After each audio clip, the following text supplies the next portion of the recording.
Primeiro dizer que é um prazer estar aqui nesse evento, nessa comemoração dos 20 anos do CONSAD.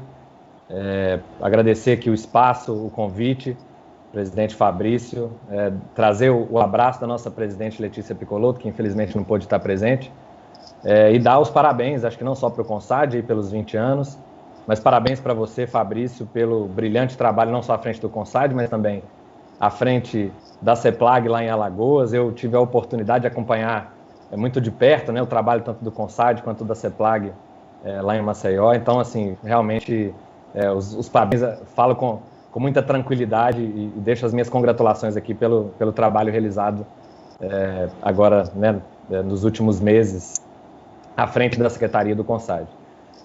Bom, Fabrício, eu acho que agora para nós ficou muito fácil falar de transformação digital. Eu falo que a gente antes, até poucos meses atrás, normalmente a gente tinha que começar qualquer tipo de fala ou palestra num exercício de convencimento até do que é a transformação digital, qual que é a importância, os principais resultados, né, o que fazer. E aí, o que a gente tem visto hoje é que o cenário que a gente passou e que a gente ainda está passando hoje com a pandemia do novo coronavírus trouxe para nós, se existe algum ponto positivo dessa pandemia, foi exatamente trazer esse consenso sobre a importância e sobre o papel da transformação digital nos governos, não só hoje, mas nos governos do futuro. Então, assim, é bom que a gente pode pular essa primeira etapa, essa primeira parte da nossa fala, porque já está muito claro o papel da transformação digital, né? A gente viu, e aí eu acho que esse processo evidenciou tanto, e aí dois pontos que eu acho que são primordiais para esse debate. O primeiro deles é o quanto, que assim, aquela história do não dá para fazer, mas é difícil, é impossível, não dá tempo, né? Ninguém conhece, não sabe fazer, essa história caiu por terra, né? A gente, quando a pandemia nos pegou de surpresa, a gente teve que se virar, e a gestão pública de maneira geral, os estados, as organizações, os países tiveram, e aí especialmente aqui o Brasil, teve que realmente, a toque de caixa, realizar a transformação digital de diversos serviços, de processos, tanto a iniciativa privada quanto o poder público. Então, a gente viu realmente o quanto é possível fazer, mas, por outro lado, eu destaco que a gente também, esse processo evidenciou também várias das nossas dificuldades, os desafios que a gente tem para promover a transformação digital no Brasil. E aí eu digo isso, né, parafraseando aqui a nossa presidente, a Letícia costuma falar sempre sobre a e-burocracia, né? A gente viu o quanto é difícil fazer transformação digital de verdade, né? Não é só a gente trazer o processo físico, né, para o ambiente digital, aqui para o ambiente virtual, mas mais do que isso, é transformar os processos, contando naturalmente com pessoas, capacitando as pessoas, trazendo, né, a visão do usuário, né, com uma metodologia mais ágil, de entregas rápidas. Então tem uma série de aspectos aí da transformação digital que ainda são desafios, especialmente aqui no Brasil, e que a gente, né, precisou lidar com eles agora, especialmente nesse período de pandemia, e tivemos aí esse grande desafio. Vamos ter, né, que aprender com isso daqui para frente.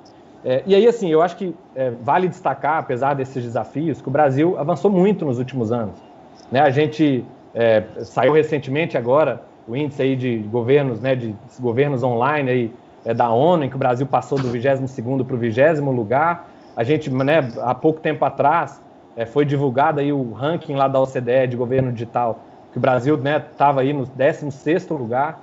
Então, assim, o Brasil tem avançado posições, tem avançado muito, e com destaque, naturalmente, de todos esses rankings, como eles têm um caráter, né, uma abordagem muito nacional, né, dos serviços federais, com destaque, naturalmente, para o governo federal, que tem feito, né, alcançou aí, de forma antecipada a sua meta aí dos 1.000 serviços públicos digitais.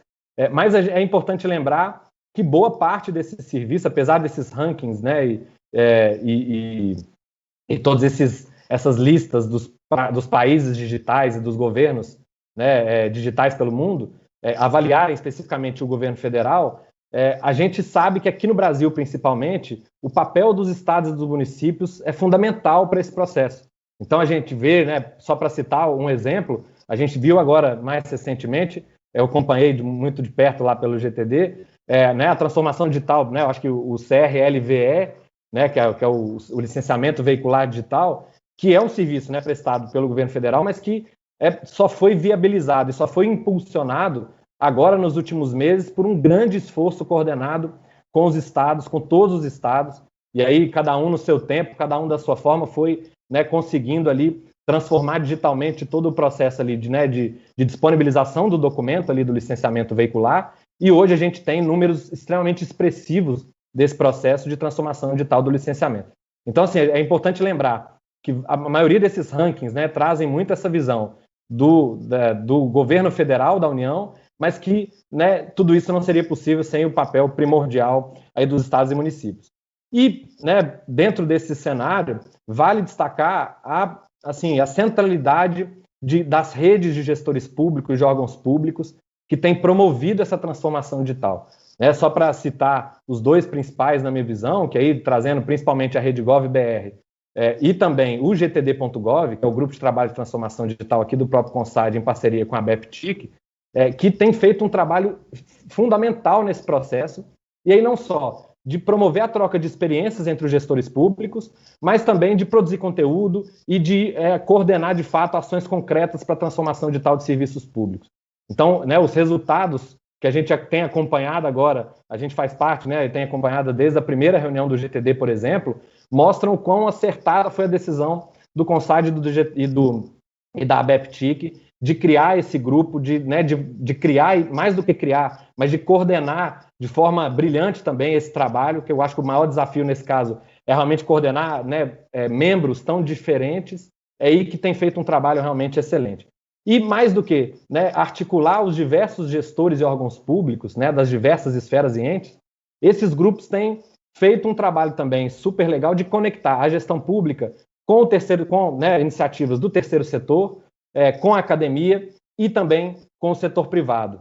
Então, assim, a gente vê o quanto isso é importante. Nós aqui, né, enquanto representante aqui da Fundação Brava e do Brasil Lab, a gente tem visto, a gente tem feito um trabalho muito grande nessa pauta de transformação digital, de conexão do ecossistema de inovação e empreendedorismo com a gestão pública e ver o quanto isso traz bons resultados, né? A gente vê as principais experiências internacionais, mundo afora, tem muito forte essa articulação dos diversos setores, né? A aproximação muito clara entre o setor público, o setor privado, né, o terceiro setor e a academia. E é isso, esses grupos têm feito de forma muito importante.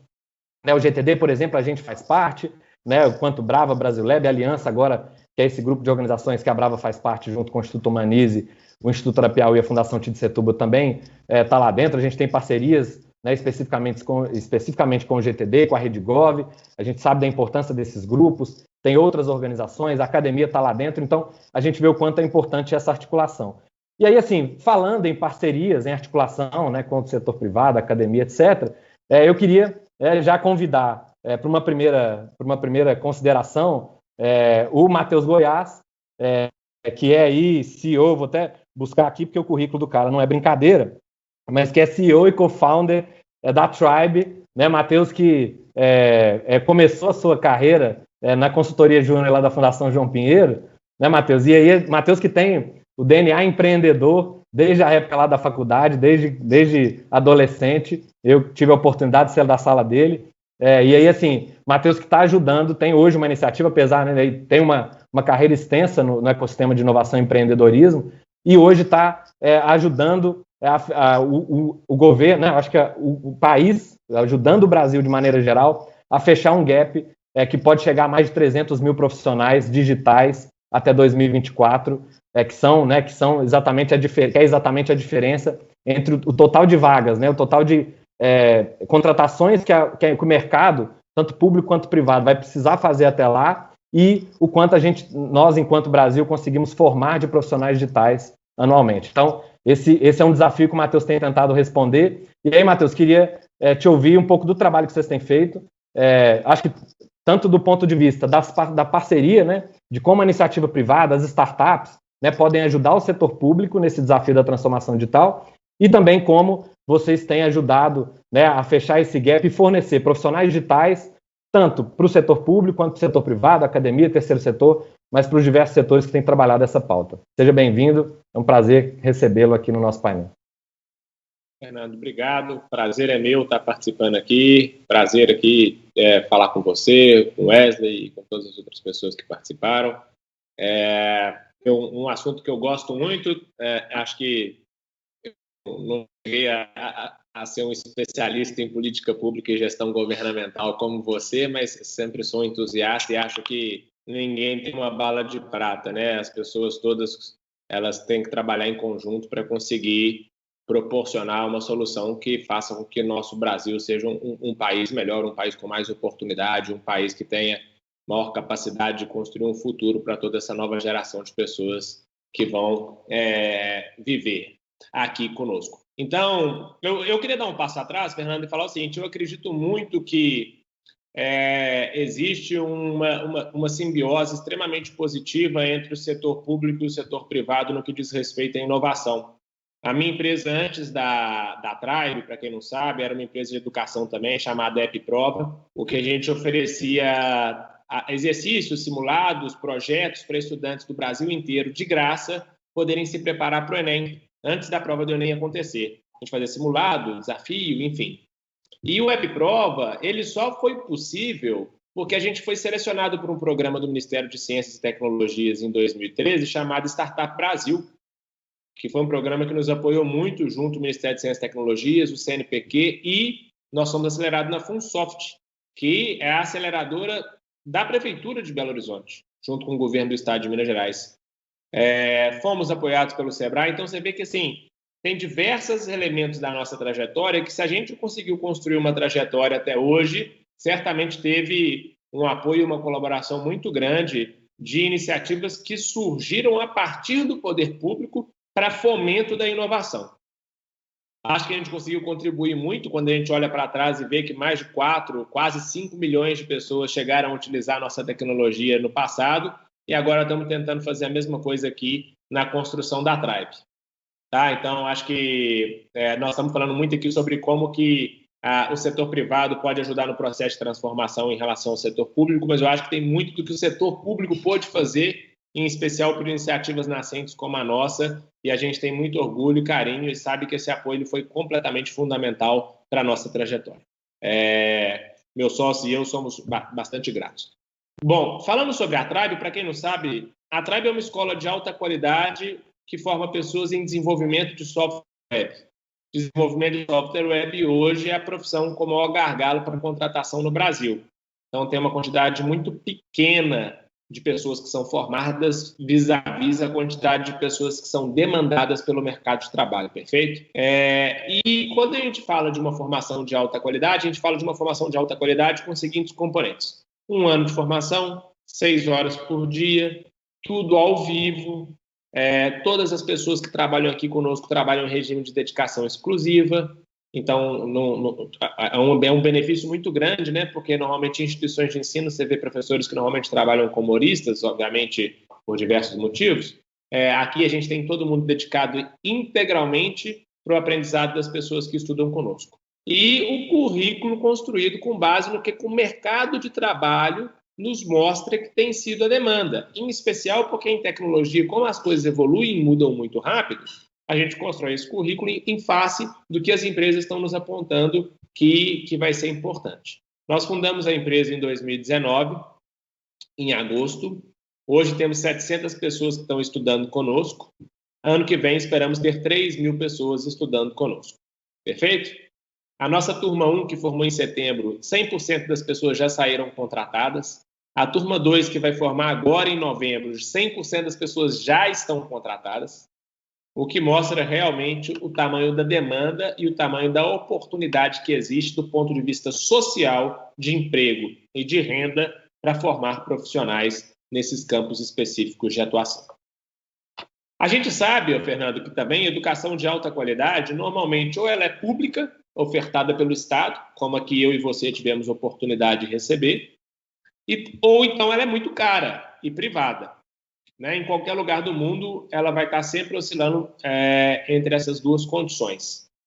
E a gente queria conseguir construir algo de alta qualidade, mas que não necessariamente exigisse das pessoas um nível socioeconômico-cultural elevado para ter que pagar, antes de se formar e conseguir um trabalho, para que pessoas de qualquer bagagem socioeconômica cultural pudessem usufruir da nossa formação, uma vez aprovadas em nosso processo seletivo.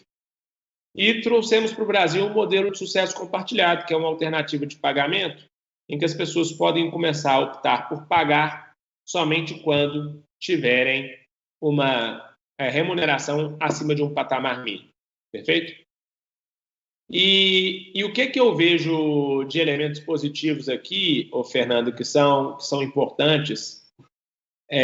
Hoje a gente tem, dentro do problema de empregabilidade, que é um problema tanto de acesso à educação de alta qualidade, como de uma educação que necessariamente prepara as pessoas para o que o mercado de trabalho precisa,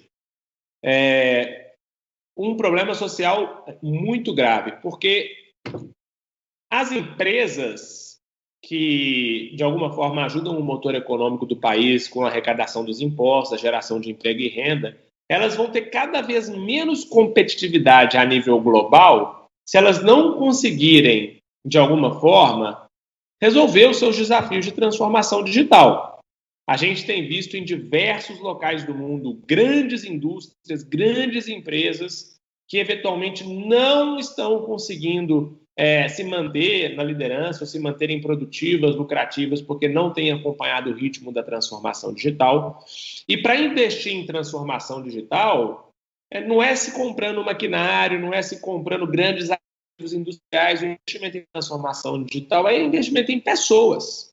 Mas para que você tenha um investimento em pessoas, é preciso ter essas pessoas formadas. E quando eu tive a oportunidade de estar na China, no início de 2019, e a gente vê que tem 4,5 milhões de chineses formando por ano em profissões correlatas à tecnologia, desenvolvimento de software e ciência da computação. Enquanto a gente vai olhar esse número no Brasil, além dele ser radicalmente pequeno, relativamente, absolutamente inferior, ele não é o suficiente para absorver a demanda do mercado privado.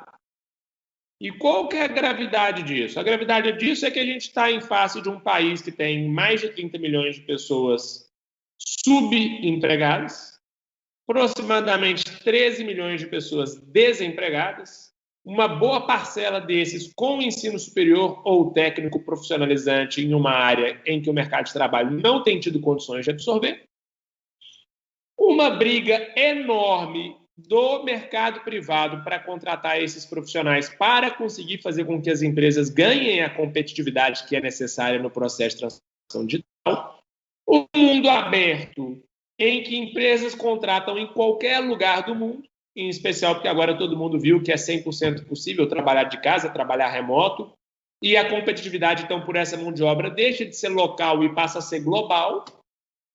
E isso prejudica, esses quase 40 milhões de pessoas que não têm acesso a uma educação de alta qualidade para formar nesse tipo de profissão. 2, as empresas, porque não conseguem produzir no máximo da sua capacidade, não têm as mesmas oportunidades de competir no mundo digital do mundo global, porque sem pessoas elas não conseguem fazer todo o processo de digitalização que é necessário. E vejo tanto que isso é importante. Nós estamos fazendo esse evento aqui digitalmente. As pessoas, durante muito tempo ao longo dessa pandemia, pediram pelo restaurante digitalmente, consumiram seus produtos comprando por e-commerce, tudo acontecendo digitalmente. E por trás disso tudo são pessoas. A tecnologia não é um ativo que se compra, se constrói.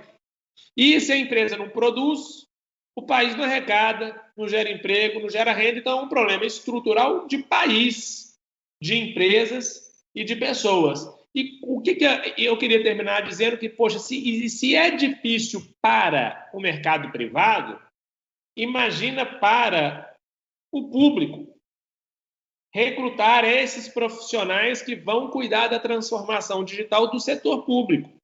Então, aqui, enquanto Tribe, Fernando, a gente tem a missão de gerar oportunidade na vida das pessoas através da formação em alta qualidade para o mercado de trabalho com a mão de obra digital que vai ser necessária para o nosso país e para a América Latina. A gente tem muita consciência da responsabilidade em poder colaborar. Estamos investindo muito, muito, muito em qualidade para garantir que a gente tenha aqui pessoas formando com muita, muita capacidade de poder apoiar tanto as empresas quanto, eventualmente, entidades públicas pelas quais elas venham trabalhar. Inclusive, por exemplo, a gente tem estudante nosso que está trabalhando no INPE. Então, você já vê que tem essa demanda e ela já está sendo absorvida, correto? O Caio, que estuda aqui conosco, salvo engano, ele é da nossa 4ª turma. Ano que vem, a gente já vai ser o maior centro de formação de desenvolvimento de software do país, 3.000 pessoas estudando uma única carreira. Tem outros centros de tecnologia, mas que são diferentes carreiras, né? Para uma carreira só, específica em desenvolvimento de software web, já seremos o maior. E assumimos como corresponsáveis aí por tentar oferecer para o Brasil, para as empresas e para as pessoas mais oportunidades no processo de transformação digital, tanto no setor público quanto no setor privado. Obrigado. Obrigado a você, Matheus. Matheus que quase foi servidor público, né, Matheus? Então, fala com autoridade aí desse desafio do lado de cá do setor público. E aí, assim, a gente sabe o quão esse desafio é grande. O Matheus ressaltou brilhantemente, né? Se o setor privado já tem essa dificuldade, né, de reter e recrutar talentos, que dirá o setor público. E aí eu queria fazer um link aqui para chamar o nosso próximo convidado. E aí vou chamar ele aqui, né, que é o Wesley Vaz, que hoje é secretário de Gestão de Informações do Tribunal de Contas da União. Wesley que é a maior e mais legal descrição do LinkedIn que eu já vi, viu, Wesley? Até porque o cara é especialista em transformação digital, em tecnologia, inteligência artificial, em proteção de dados pessoais, e até controle externo. Ele é especialista até em controle externo. Mas, enfim, Wesley, né, agradecer a sua presença aqui, Wesley, mais uma vez, Wesley, que é um grande parceiro, amigo. E aí, Wesley, eu vou te convidar para fazer um link com o que o Matheus falou de duas maneiras. A primeira delas é aquilo que o Matheus falou da sinergia entre setor público, privado, terceiro setor, diversos setores, e aí e aí eu falo que eu sempre, eu gostaria muito que todas as pessoas que falam, né, que não tem jeito de fazer, não dá para fazer, ou que, né, o órgão de controle é que não deixa, que ouvissem o Wesley falar, e aí eu queria muito que ele trouxesse essa visão do Tribunal de Contas, que tem olhado muito, principalmente recentemente, para essa pauta de inovação e transformação digital. Então, como a gente, né, favorecer e impulsionar essas parcerias entre o setor público, o setor privado e os outros setores.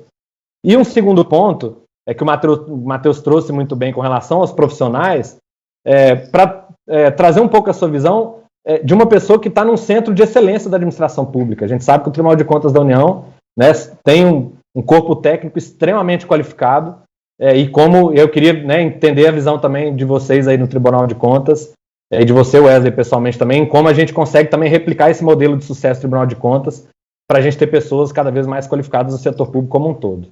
Seja bem-vindo, Wesley. Obrigado, Fernando. Boa tarde a todos, boa tarde a todos que nos assistem, Matheus, Fernando.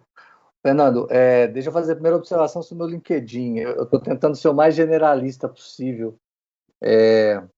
Também falando de competências, eu acho que o mercado precisa de gente também mais generalista do que especialista, e a gente vai falar um pouco sobre essa diferença na atuação, né? Na minha posição no TCU, realmente, a gente tem preocupação com proteção de dados, ao mesmo tempo que tem preocupação com o uso de tecnologia emergente, ao mesmo tempo que tem preocupação com o próprio controle. E eu acho que essa é uma situação mais comum do que incomum nas carreiras públicas agora e no futuro. Deixa eu começar pela sua segunda questão, sobre a questão do talento e, enfim, concordando totalmente com o que o Matheus disse. O que aconteceu agora de março para cá é que, na prática, as empresas tiveram que demonstrar, e os órgãos públicos também, o seu nível de prontidão, o seu nível de preparo para atingir um conjunto de objetivos que não estava previsto inicialmente, de uma maneira muito rápida, né? Sim, todos os estudiosos dizem, e eu concordo com eles, que os governos, por incrível que pareça, saem maiores da crise porque eles foram responsáveis, sim, por num curto espaço de tempo fazer alguma coisa. que não necessariamente era o certo naquele momento, mas era possível ser feito naquele momento. Vou dar um exemplo. Algumas políticas públicas surgiram e foram executadas e começaram a surtir efeitos em menos de 30 dias no país, no âmbito da pandemia. Então, nós estamos falando, acho que nós mudamos um pouco do discurso de transformação digital a partir da pandemia para um discurso de prontidão. Ninguém mais discute a necessidade da transformação digital. O ponto agora é saber o quão rápido a gente vai se demonstrar preparado para ela ou nunca. E o nunca pode denotar a simplesmente extinção, pelo menos a extinção prática do órgão ou da empresa. Quando a gente está falando, então, desse nível de prontidão, e já voltando para o TCU, eu quero usar um conceito do novo livro do fundador do Netflix, do Reed. Ele fala de densidade de talento. É sobre isso que a estratégia da Netflix de crescimento muito rápido se baseia, em tentar colocar no mesmo local um conjunto tal de talentos que permita com que ele, inclusive, diminua os custos burocráticos e de overhead por conta da presença desses próprios talentos. Quando a gente está falando da iniciativa do Matheus, quando eu penso em um órgão de excelência como é o TCU, eu tenho convicção que um dos fatores importantes é a densidade dos talentos trabalhando no mesmo local.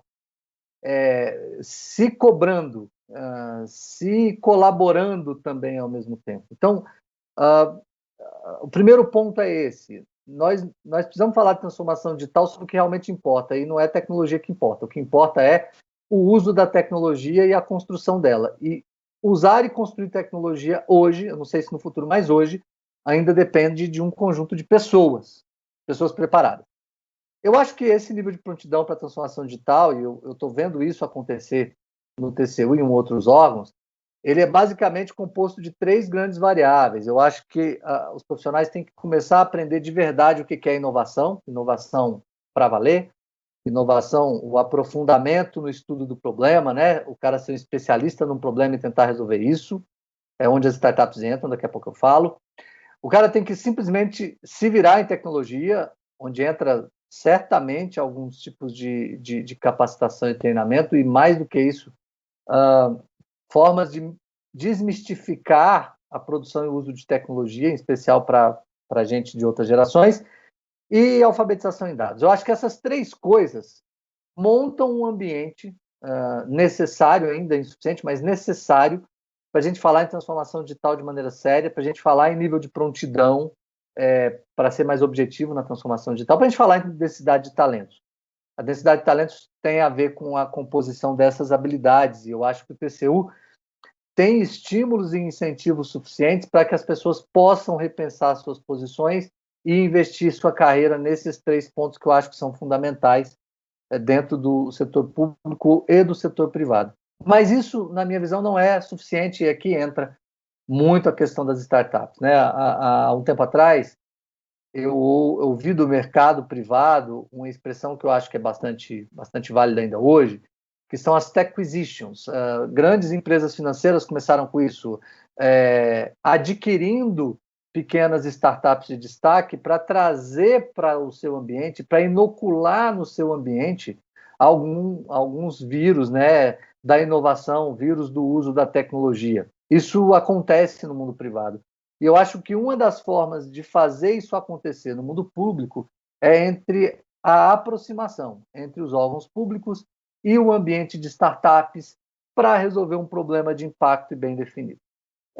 Esse tipo de inoculação de novas ideias não somente é possível e permitido, como é desejável pelas instituições públicas. Eu preciso citar o Marco Legal de Inovação, Marco Legal das Startups, perdão, que já está na Câmara dos Deputados, eu espero que seja voltado logo, mas eu também preciso citar a Lei de Inovação, que faz menção a encomendas tecnológicas, onde o TCU, junto com outros órgãos públicos, trabalharam na sua execução, trabalharam no seu processo de fazer acontecer. É um grande exemplo de que o controle pode ajudar para além do aspecto punitivo ou do aspecto proibitivo. O controle também pode ser um ator prospectivo para a melhoria da administração pública. Finalizar esse papo e não ficar muito chato para a gente conversar mais, eu preciso lembrar a missão do TCU, que é aprimorar a administração pública, e eu acho que essa missão se dá por diversas formas. Se dá desenvolvendo tecnologia, sendo exemplo para as outras instituições, estimulando a aproximação com startups e fazendo as coisas acontecer de maneira melhor, segundo o que prevê a lei. E eu acho, sim, de verdade, que a simbiose que deve existir, não entre órgão e startup, mas entre os problemas complexos, gigantes e muito relevantes que a administração pública tem.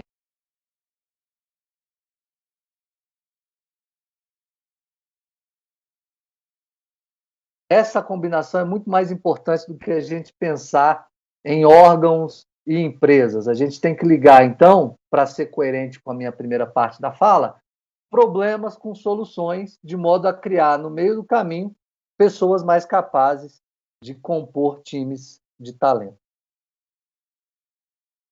Perfeito, Wesley. Bom, a gente não podia estar mais alinhado, né, com relação a esses desafios que estão mapeados. E aí, assim, eu até só acrescentando, né, a gente sabe, como você falou, acho que não é a questão de ser ou não, se é uma startup, se é um órgão público, se é uma empresa ou uma organização do terceiro setor. O que a gente entende é que, primeiro ponto é que é impossível aprender sem errar, né? Então a gente precisa primeiro entender, aceitar e celebrar o erro como uma oportunidade de aprendizado, e a administração pública precisa começar a pensar, a enxergar o erro dessa forma. E as startups, a gente entende que elas têm muito mais capacidade de testar, prototipar, errar e, consequentemente, acertar de forma muito mais ágil. E aí essa capacidade, essa agilidade para testar, errar e acertar é que a gente entende que contribui demais para o setor público, já que o setor público não tem essa agilidade, dados os processos que são naturais da administração pública e que precisam existir, e aí, por isso, a importância dessas parcerias para que a gente consiga contar com essa capacidade das startups, das pequenas e médias empresas, que estão olhando de forma muito atenta para problemas específicos, né, para desafios muito concretos da administração pública, e estão apresentando as suas soluções com foco no usuário, né, com um mínimo produto viável, né, com protótipos aí que estão rodando nas suas primeiras versões, para realmente entender o que precisa melhorar. Então, toda essa agilidade a gente entende que é o principal benefício, né, dessa parceria, dessa aproximação entre os diversos setores. E aí, assim, aproveitando que a gente, né, todos, acho que vocês falaram muito sobre, deram muito esse foco no profissional, né, nas pessoas, são o principal ativo aí, desse processo de transformação digital, queria ouvir de vocês a visão sobre o profissional do futuro. O Matheus certamente está olhando lá na frente, quando está formando, né, os novos profissionais digitais do Brasil hoje, e o Wesley também, né, fala muito sobre essa questão do governo do futuro, né, e os desafios que a gente vai ter daqui para frente. Então, assim, eu costumo falar que assim, a transformação digital é o nosso presente, né, já não é mais o futuro, chegou. O futuro da transformação digital já chegou e nós estamos tendo que lidar com ela hoje, né, para ontem, né, a toque de caixa, dado o cenário atual da atual pandemia. Mas, assim, daqui a 5, 10 anos, a gente espera que 100% dos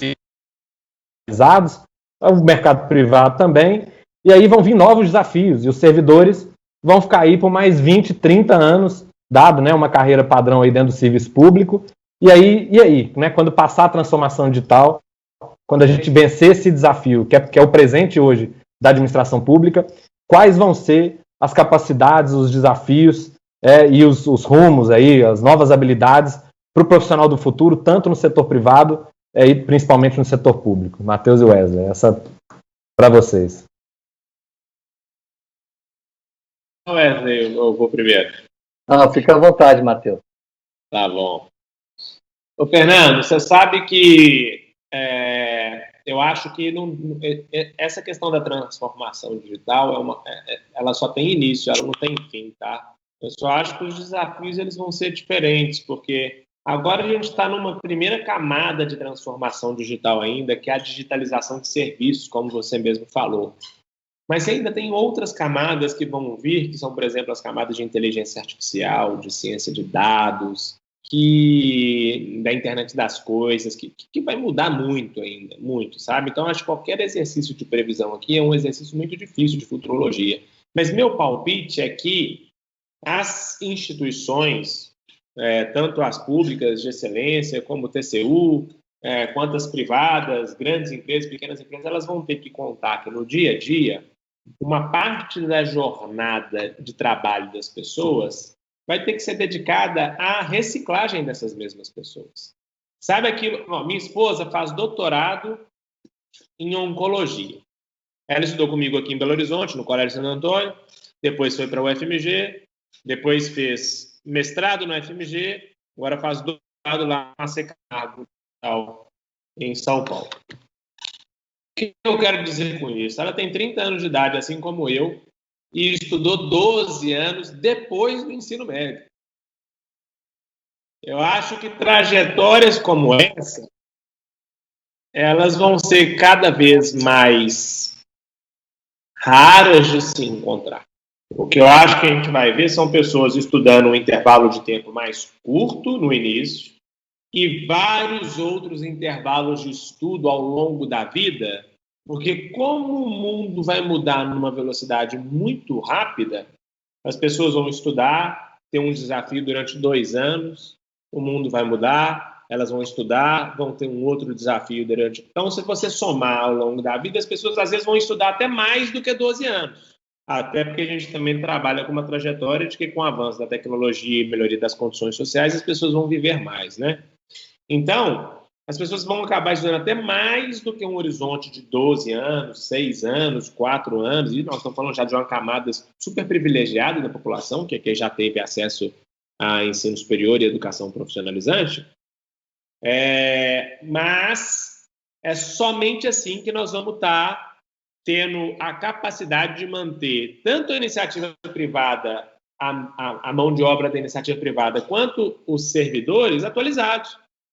Porque se a gente não tiver um programa para o tempo inteiro estar atualizando essas pessoas e elas tendo uma carreira de 30 anos, a gente, infelizmente, essas entidades elas não vão ter condição de estar se renovando mediante um mundo que muda tanto, perfeito? Então, acho que essa formação continuada, isso que a gente chama, que existe muito na literatura fora do Brasil, chamado de lifelong learning, que vai ser a realidade para a gente, tanto, não só nas escolas, mas no trabalho também.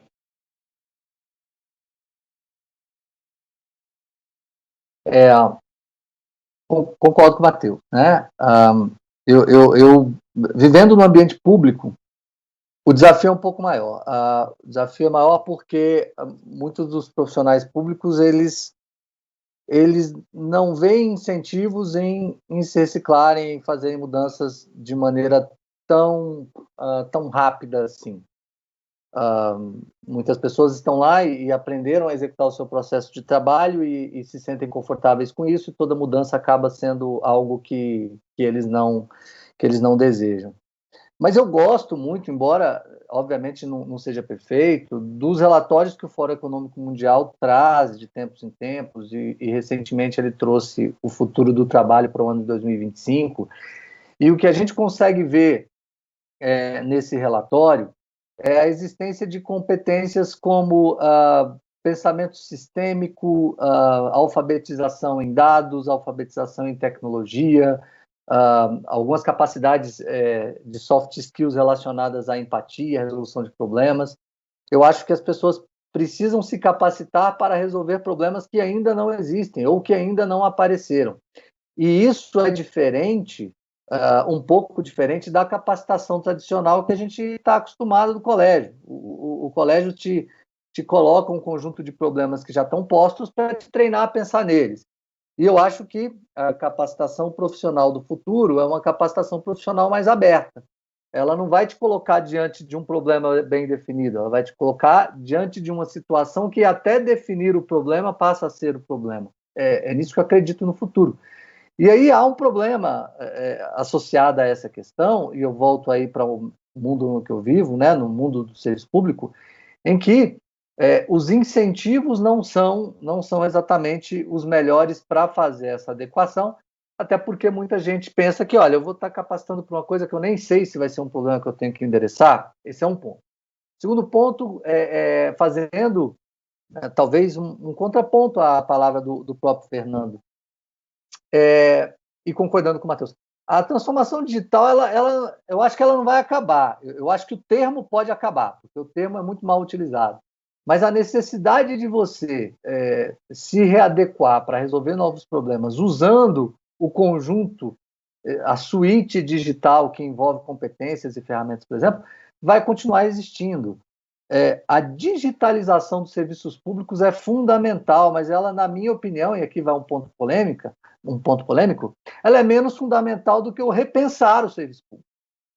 Muitas vezes, se a gente chegasse à conclusão que ao invés de 3.000 serviços digitalizados, nós teríamos que ter 1.000 serviços reconstruídos, talvez a gente tivesse um resultado muito melhor. Então, eu acho que a transformação digital nos governos do Brasil, ela ainda está muito no início, a gente ainda está falando de coisas muito básicas. E eu vejo transformação digital com um peso muito mais forte em transformação do que no digital.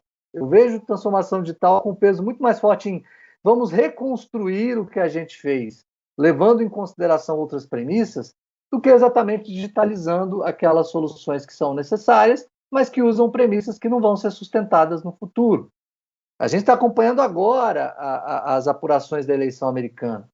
E todas as vezes que acontece isso, a gente fica com uma sensação meio assim, mista. Pô, que orgulho que eu tenho do TSE, e eu tenho mesmo, o pessoal lá faz um excelente trabalho de apuração das eleições no Brasil, né?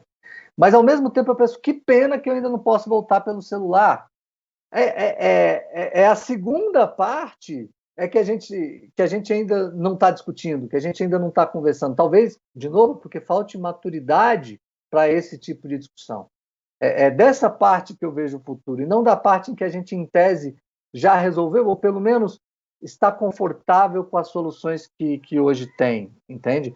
Então, eu vejo o governo do futuro como sendo algo muito diferente do que é hoje, não por conta da tecnologia, mas por conta do aumento da massa crítica de pessoas que vão pensar em novas soluções com as tecnologias que existem. Perfeito, Ezra. Obrigado pela correção, inclusive, de vocês, que assim, acho que é mais do que a transformação digital, a digitalização, na verdade, que eu quis dizer assim, o quão esse processo, né, de digitalização, de trazer para o universo digital o serviço, ele vai passar, né, num curto espaço de tempo, mas depois vem novos desafios, e aí até eu tive a oportunidade de ver a palestra da atual presidente da Estônia, e os caras estão fazendo, né, a Estônia começou seu processo, é uma das principais referências em transformação digital no mundo. A Estônia começou seu processo de transformação digital dos serviços públicos na década de 90, e até hoje eles estão fazendo evento anual para discutir o futuro da transformação digital. Né? Assim, o que é, quais são os próximos passos, né? Como fazer cada vez mais os serviços, ou o governo pensar sobre a ótica do cidadão, né? Entender ali os serviços, oferecer serviços públicos de forma proativa, entendendo o momento de vida de cada cidadão. Então, uma série de desafios, que é isso, a gente só muda de desafio, né? Mas a transformação digital acaba sendo um processo sempre contínuo. E aí, pegando ainda esse exemplo, eu queria fazer uma provocação, assim, a presidente da Estônia, nessa oportunidade que eu tive de assisti-la falar, ela trouxe muito uma visão muito diferente do que a gente costuma ver por aí nos governos ao redor do mundo, com relação à regulação, com relação às novas tecnologias e a regulação das novas tecnologias. Então ela falou, olha, a gente não tem medo de nova tecnologia, eu não vou regular uma coisa que eu não sei. Então primeiro eu entendo, primeiro eu vou pesquisar sobre o que está acontecendo, sobre as novas tecnologias que estão saindo, vou chamar o setor privado, quem está desenvolvendo e quem está falando sobre isso para conversar, e depois eu vou chamar para a gente ver como podemos testar no governo. Eles enxergam o governo como o early adopter ali, né? Como que o governo pode, de fato, ser ali o primeiro cliente das startups inovadoras, né? Da galera que está pensando nas novas tecnologias, e a partir daí como eles conseguem impulsionar as novas tecnologias. Não como a gente tem visto em vários casos, né? De barrar o desenvolvimento e a disseminação de novas tecnologias, como em algumas partes do mundo a regulação tem feito. Então, queria, para a gente fechar assim, uma última pergunta, para ouvir de vocês qual que é assim, a visão de vocês sobre esse processo, assim, né? Como a gente pode se abrir mais, quais os desafios que as novas tecnologias vão nos trazer, e como a gente pode se abrir mais para elas, como o governo pode, né, entender melhor, como a gente consegue, acho que, disseminar, né, minimamente alinhar ali o conhecimento sobre as novas tecnologias, e quais os desafios elas podem nos trazer, né, como a gente pode se preparar melhor o que vem por aí.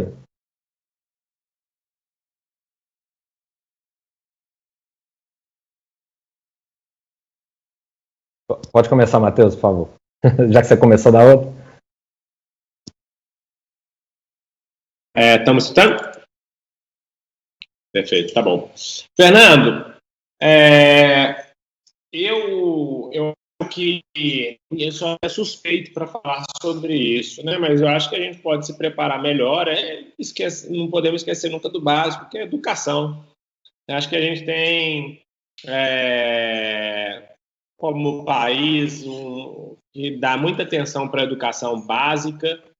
É difícil falar, né, que a gente tem que, talvez começar a ensinar programação nas escolas, sabendo que a gente sabe que no final do ensino fundamental 2, só 8% das crianças terminam com conhecimento adequado em matemática, 22% terminam com conhecimento adequado em português.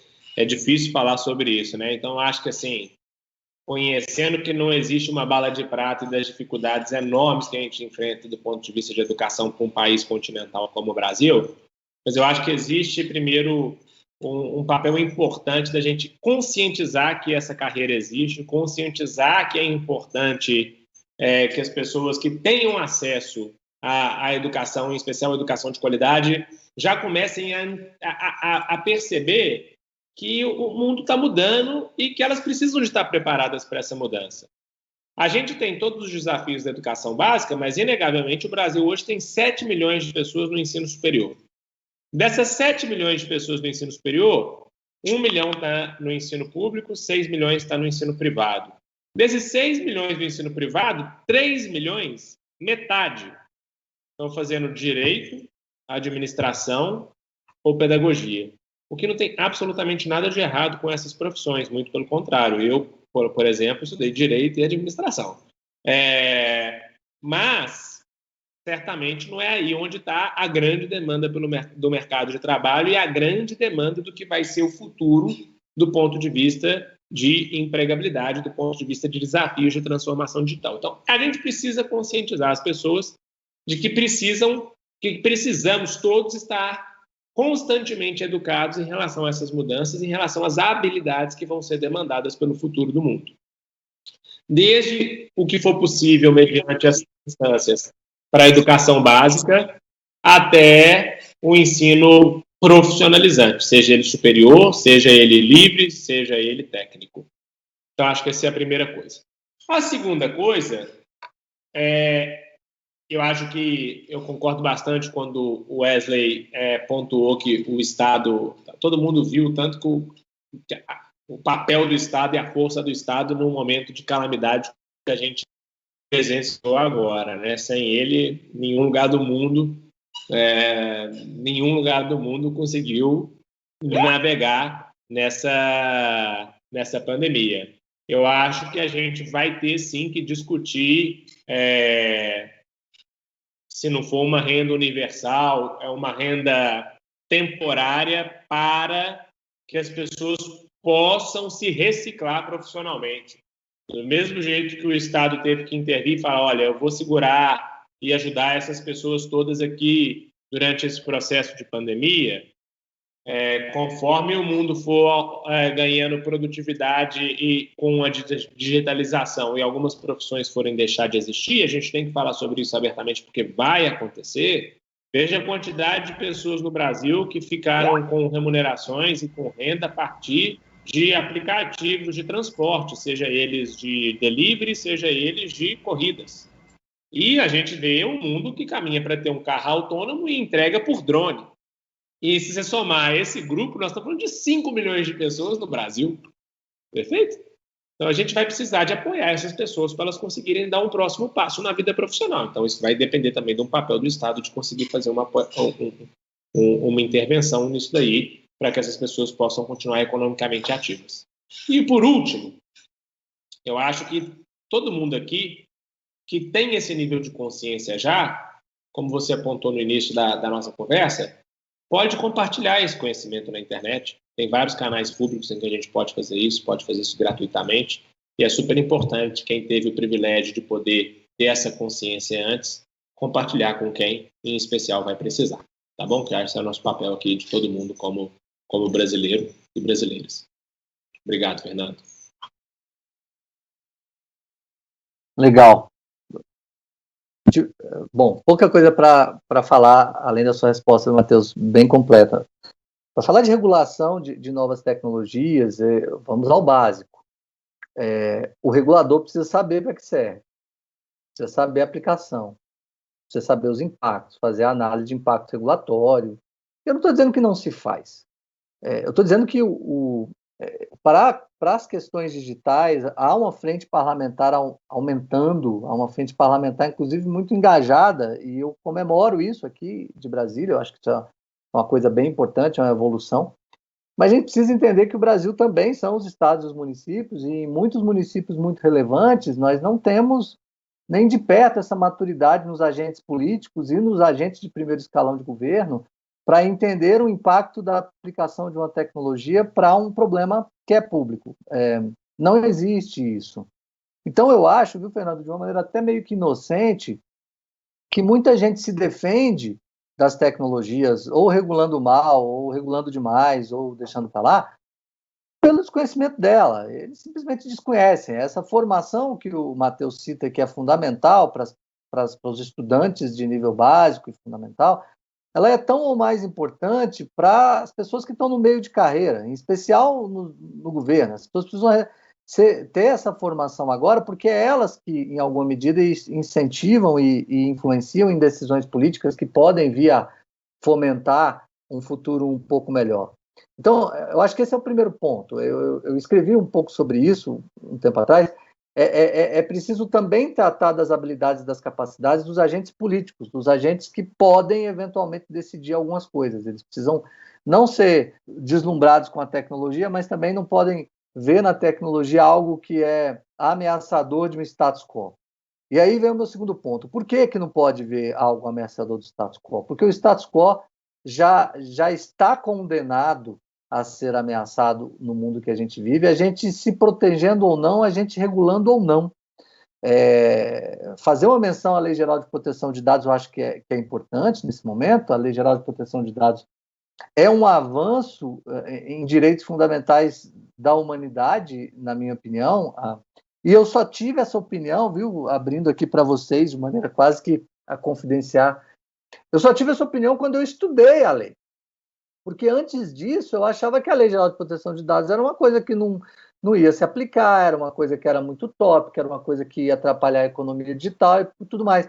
E essa é a primeira percepção quando a gente se move por algo que não conhece e tenta defender o status quo da sua organização, do seu papel. Isso é natural do ser humano. O que me fez mudar de ideia? Estudar, entender o porquê e a razão pela qual aquilo existe. Existem milhares de exemplos equivalentes à LGPD e que aparecem na frente de um profissional decisor que não conhece do assunto e vai ter que decidir para lá ou para cá, regula ou não regula, faz ou não faz. E esse é um grande problema. Eu acho que esse é um problema fundamental no aspecto político operacional dos governos em geral. Não estou falando do federal, estou falando do estadual e municipal, principalmente, onde as coisas realmente acontecem. Sob o ponto de vista do futuro, não somente da regulação da tecnologia, mas da aplicação da tecnologia no nosso mundo, né? Certamente a gente vai chegar no ponto, e eu não sei se mais cedo ou mais tarde, de uma renda universal. Isso vai começar em países que têm mais condições disso, mas mais importante que isso, numa readequação da indústria para as novas posições, para a nova economia. O pessoal fala muito que a gente vive na era da tecnologia. Eu discordo, acho que a gente vive na era da informação, e eu volto a dizer que o profissional será tão valioso quanto for a sua capacidade de produzir, entregar e disponibilizar informação que possa resolver problemas dos outros. Eu acho que é um pouco do caso da Tribe. Ela é valiosa porque ela entrega informação que resolve o problema de um monte de pessoas. É isso que vai fazer valor em qualquer uma das profissões, inclusive da própria profissão jurídica. Não à toa o ecossistema das law-techs estão tão fortes. Eles já entenderam isso. Eles já entenderam que mesmo no ramo da advocacia é preciso se adequar ao que o povo quer. E o povo quer informação precisa na hora que eles querem, sem que eles peçam, né? O próprio Netflix diz isso. Então, para resumir o nosso ponto, eu acredito que a dificuldade de regulação da tecnologia ainda continua, em especial porque nós temos essa ainda baixa capacidade dos agentes de decisão e, independente da regulação da tecnologia, o uso dela vai ter um impacto muito grande na sociedade e esse impacto, sim, tem que ser tratado de uma maneira inteligente. Não de uma maneira, vamos fazer isso agora que isso vai passar. Não, isso não vai passar. O impacto inteligente é fazer a nossa população economicamente ativa participar do jogo da economia digital, e isso só se faz com educação mesmo, concordando de novo com o Matheus. Perfeito, pessoal. Aí eu acho, fica, em resumo, acho que fica o convite para que todos, né, gestores públicos, líderes públicos, servidores que estão nos assistindo, e também, né, os profissionais do mercado privado, mas especialmente os gestores públicos, para que se atualizem, se preparem, se capacitem, se conectem, né, com as novas tecnologias, com as startups, com o setor privado, terceiro setor, com, né, a academia, a produção de conhecimento que tá surgindo de forma tão exponencial ultimamente, como o Wesley falou, na nossa era da informação. Então, assim, é muito importante que a gente esteja aberto a todos esses novos modelos de parceria, as novas tecnologias, aos dados, informações, enfim, para que a gente consiga, né, acho que aproveitar, aprender a surfar, ao invés de, né, de ser atropelado pela onda que está vindo aí da transformação digital. Então, que a gente esteja realmente sempre aberto a essa inovação e a esse processo de transformação digital. Bom, então acho que queria pedir agora só as considerações finais, rapidamente, Matheus e Wesley, deixar um recado final para o nosso público, para a gente poder encerrar o painel e agradecer de novo a presença dos dois. Do meu lado, super rápido, Fernando, eu que agradeço a organização do CONSAD, um privilégio poder estar aqui conversando com vocês e compartilhando um assunto que tanto enfim, é importante para o Brasil como um todo. Agradecer a oportunidade de dividir essa mesa redonda digital com Wesley e com você, meu colega de João Pinheiro, e falar para as pessoas que acho que sempre que a gente vê uma situação mais difícil nesses aspectos, vamos voltar para o básico, que é procurar o conhecimento, procurar a informação, igual o Wesley falou, e se preparar. O futuro vai chegar, a gente ainda tem um tempo para correr atrás, e cabe a todo mundo que está aqui assistindo, que tem responsabilidade de liderança, poder, de alguma forma, apoiar suas respectivas equipes e suas respectivas pessoas para poder conseguir dar esse próximo passo. Tá bom? Obrigado e boa tarde para todos. Obrigado, Fernando. Obrigado, Matheus. Obrigado pelo convite aí à administração do evento. Obrigado ao CONSAD. Bom, a minha mensagem final, ela é a de ânimo. Nós estamos, se tudo estiver certo, e eu torço para que a gente esteja saindo de um período de impacto muito forte da pandemia. Essa pandemia ela vai trazer impactos sociais para o país muito fortes no próximo período, e que a gente possa sair disso mais forte e mais preparado para outros soluços que vão acabar vindo. O Brasil tem um potencial muito grande em algumas áreas do conhecimento, e eu acho que esse potencial tem sido exercitado porque nós conseguimos, enquanto brasileiros, produzir a tecnologia, produzir o conhecimento que a gente precisa. Eu acho que no âmbito dos governos, em qualquer dos entes da federação, ele vai ser tão melhor, ou ele vai atingir de maneira tão mais efetiva a confiança da população, se nós, enquanto participantes do Estado, formos capazes de verdade de dar as soluções que a gente precisa dar para os problemas que a gente tem há tanto tempo. E isso não vai ser possível sem mesmo olhar eficiência, nem gasto, nem nada. Supondo que a gente tivesse recursos infinitos, ainda assim isso não seria possível sem que a gente repensasse todo o nosso trabalho considerando a realidade da economia digital, considerando as novas exigências dos novos cidadãos que, a partir de muito pouco tempo, vão dominar o discurso do país. Então, Eu agradeço, a minha mensagem final é em especial para todos os servidores públicos que nos assistem, de que a gente tem, sim, incentivos mais do que suficientes para repensar a nossa forma de atuar em cada um dos órgãos e para repensar as capacidades que a gente precisa desenvolver de agora até o fim da nossa carreira. Muito obrigado a todos que nos assistem. Valeu, Fernando. Foi um prazer.